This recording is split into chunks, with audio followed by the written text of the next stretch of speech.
You know, when you put your trust in someone, there's always going to be a risk.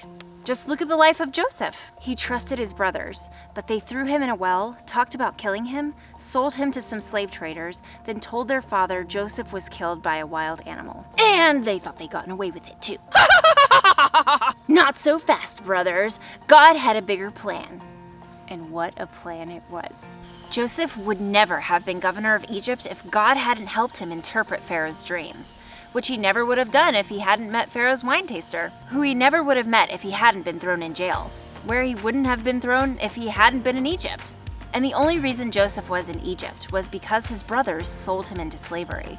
And when Joseph met his brothers years later, he said, "You planned to harm me, but God planned it for good. He planned to do what is now being done." God always has a plan. The bad stuff happened to Joseph because God wanted him to save his family. God had a plan for his son Jesus too. Bad stuff happened to Jesus because God wanted him to save the whole world. And God has a plan for you too. It's true, no matter what you're going through, God has a plan.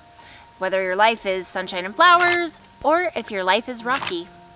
And you're wondering, how much longer do I have to endure this trail before I get to the good part? No matter what, you can trust God has a plan. That's the one thing to remember today. You can trust God has a plan.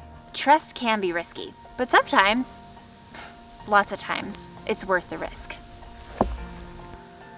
Totally worth it. I think I'm gonna sit out here for a while. I'll see you next time.